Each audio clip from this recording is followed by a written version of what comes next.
Yeah, hi. In my last video, we ended with materials being scheduled for delivery and a bricklaying crew ready to start in 2 weeks. And of course, this is all related to our new garage build. This was in late May of 2021.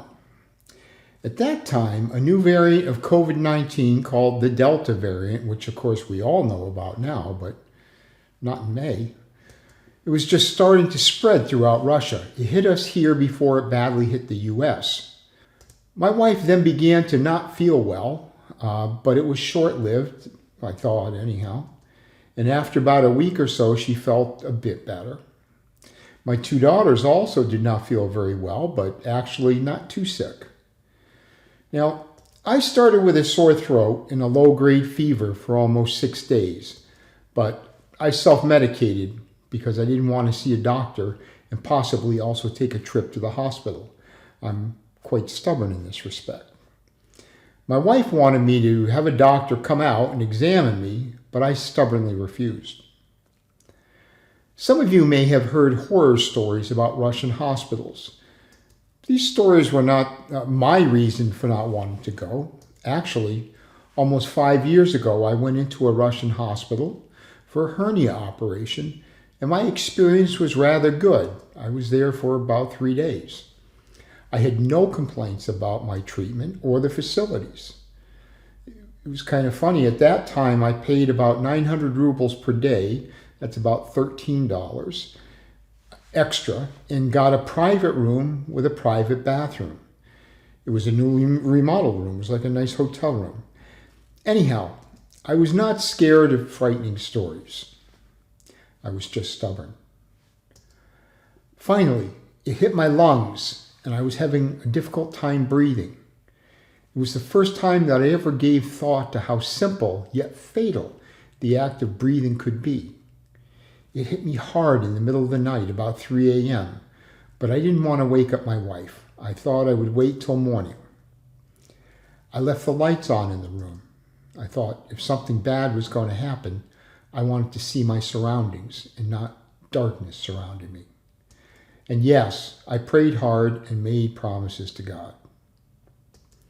I'll just speed up through this part of the process. Come morning, I told my wife what was happening, and she called the medical team. The doctor examined me, then checked my oxygen content in my blood, which was low. Normal is about 95 to 99%. I was about 80%. They took me, along with my wife, by ambulance, making 2 stops along the way. The first stop was a special clinic where they did an MRI of my lungs. The MRI showed about 65% function and 35% damage. Not good. We were then ambulanced. New word. You like it? To the COVID hospital in my city, where they took a swab of my nostrils and tested me for COVID before bringing me in. About 15 minutes later, the results came back, and I was admitted to the COVID hospital. A doctor came out and brought me through the locking doors into the hospital. My wife was not allowed in, and it was the last we saw of each other for a month. I was brought into the ICU, which intensive care unit, or they call it the red zone, of the COVID hospital, and given a bed in a 3-bed ward. By the way, a ward in Russia is called a palata. At that time, it was me and 2 older women. Oxygen was immediately hooked up, and I was hooked up to some IVs.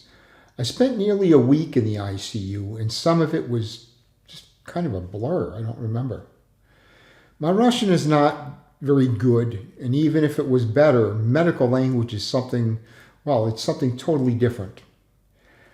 I was able to communicate in a fairly basic fashion, but enough to properly convey the meaning. This may have been a good thing, actually, because I was rather unaware of how touch and go I was at the beginning of my hospitalization. You see, I have 4 comorbidities, so COVID really liked me.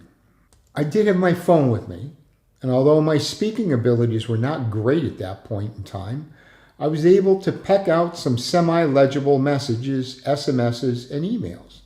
This was nice and really helped me. My wife would call the doctor every day and actually get through about, 50% of the time. So she was able to convey to me what my condition was.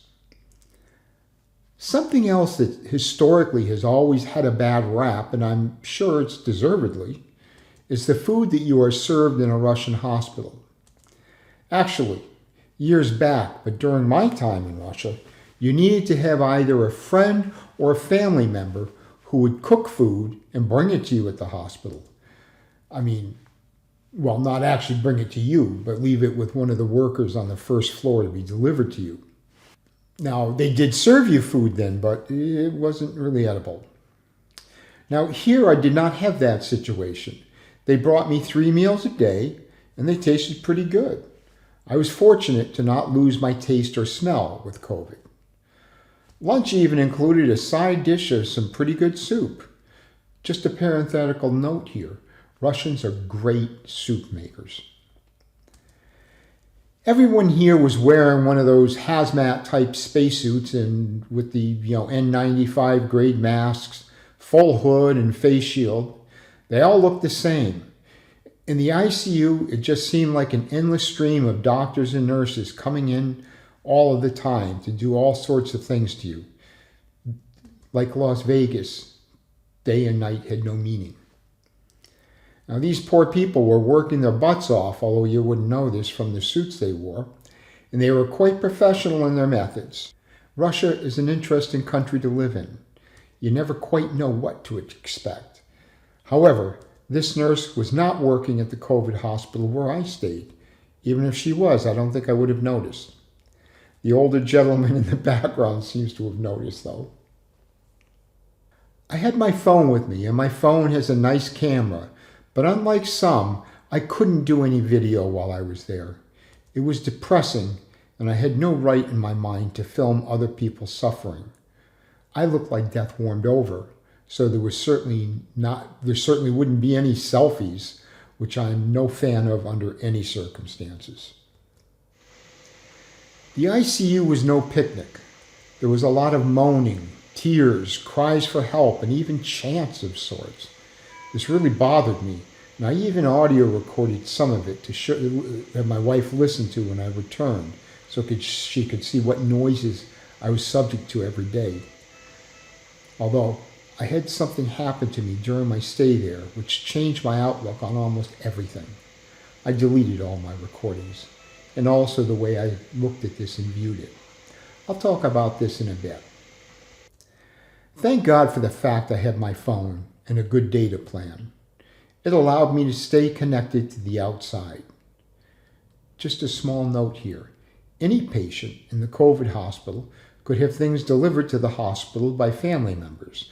Food, toiletries, clothes, books, electronics, etc. I would let my wife know what I wanted or what I needed, and she would bring it to a special window, and I would have the package or bag in my possession within about 10 minutes of the time my wife dropped it off. After I had been admitted, about 4 days after I was admitted, our contractor called my wife to tell her that the materials would be delivered in 2 days and the crew would start working in 4 days. I asked my wife to take pictures every day and send them to me so that I could see the progress. I had rigged up a camera mount on the side of the house in order to film the process in time lapse, but that wasn't going to be possible for me anymore. So these are the first photos my wife sent to me.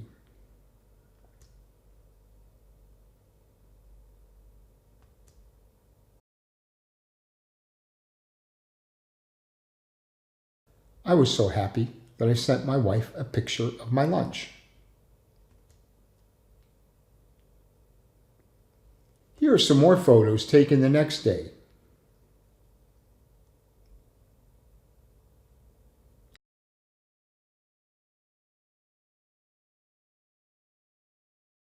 I sent my wife a photo of my dinner.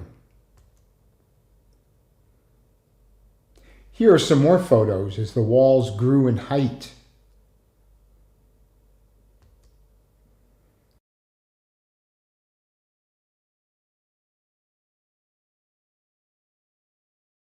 Here's a photo I sent of my breakfast. Photos of the window in the back of the garage.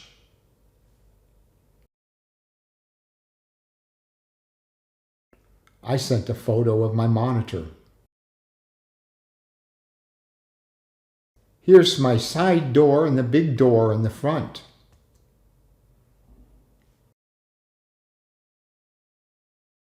I sent a photo showing my oxygen clip.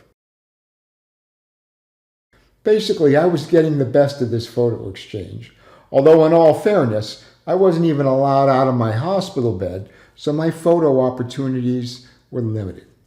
Remember, I had nothing to do and lots of time on my hands, so after my wife would send me a new group of photos, I would make a special request like more photos from different angles, or I'd tell what I wanted a photo of and from what angle.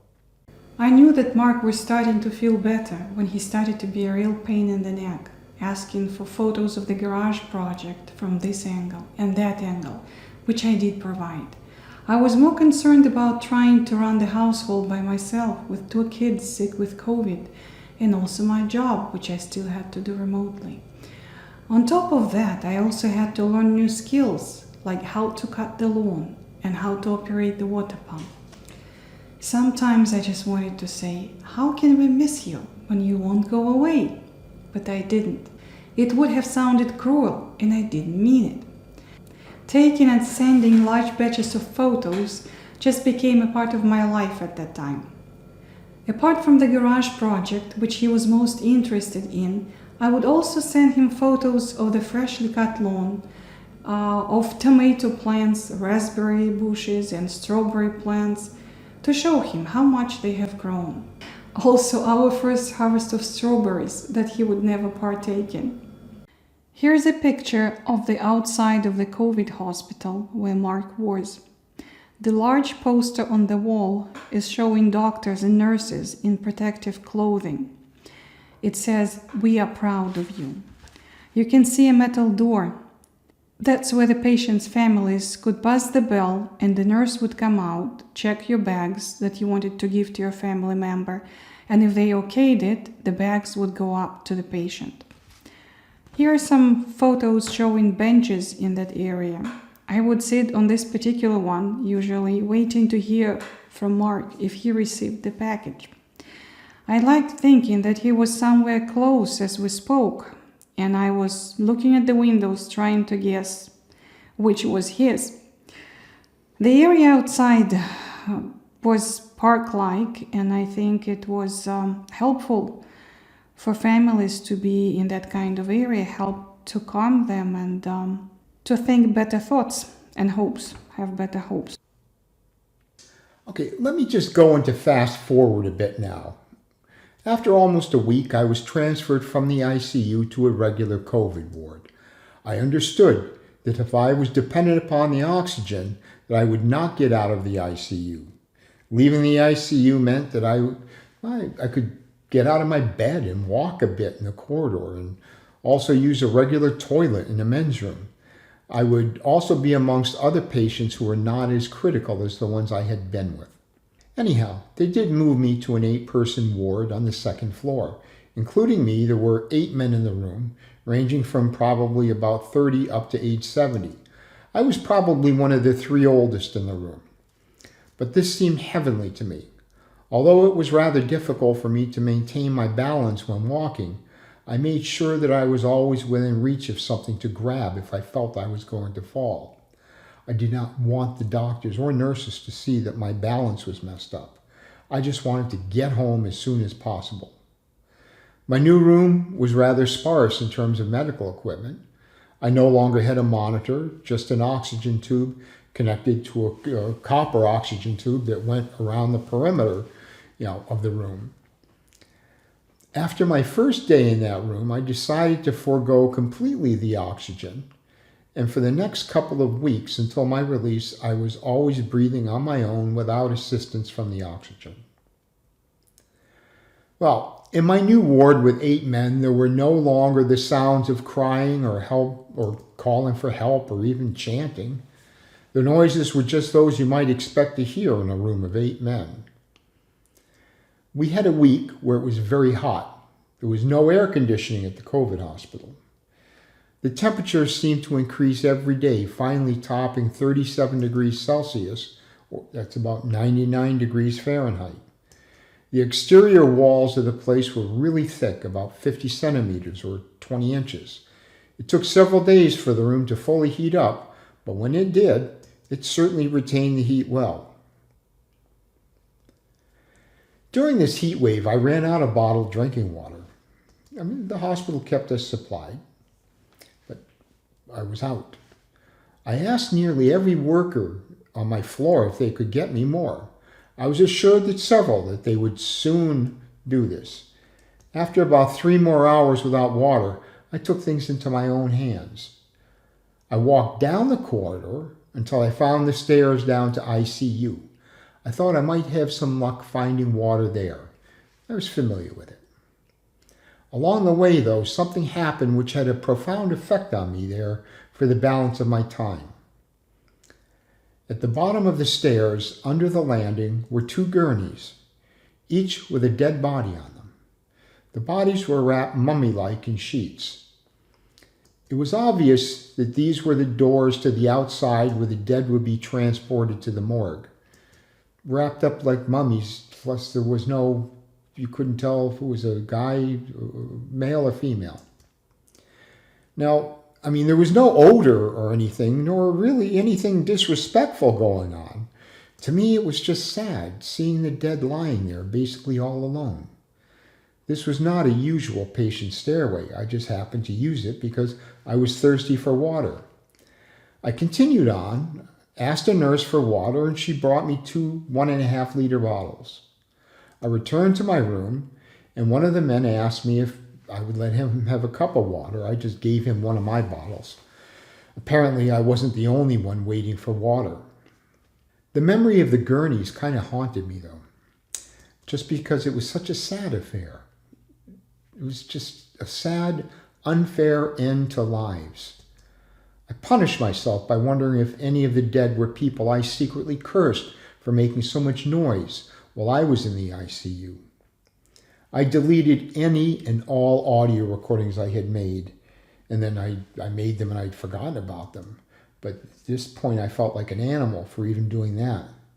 This certainly changed the way I felt about many things, and I made promises to be a better person. During the remainder of my time in the hospital, every day I would go to that staircase, and I would look down. Most days, there was a body there, sometimes 2. There were a few days where there were none. I would do this in order to say a quick prayer for them. Although they're already dead and have gone to wherever they're going for eternity, I just felt better about this. And maybe it was just a selfish prayer, thanking God that I was on the staircase looking down and not on the gurney, not looking at all. I don't know. I do know that this COVID hospital filled at least 10 to 12 gurneys a week, headed for the morgue. Well, enough of that stuff. I guess that there are many other experiences I could relate here, but I think I've used enough of your valuable time concerning my adventures in COVID. I was released about a month after I was admitted. My wonderful wife was waiting for me outside. I said my goodbyes to some of my roommates who also shared in this wonderful world of COVID, and we wished each other luck. One regret that I had was that all of the nurses and doctors were always wearing so much protective gear that I had no idea what they looked like. I guess I could never thank them if I ever bumped into them in the outside world. It was a surreal experience heading home. I had lost about 9 kilos or 20 pounds during my adventure at the hospital and looked gaunt. It was great to finally be coming home, though, and be with my family. As we drove in the driveway, I didn't even spend any time looking at the completed brickwork of my garage. I went inside and stayed there for days afterward.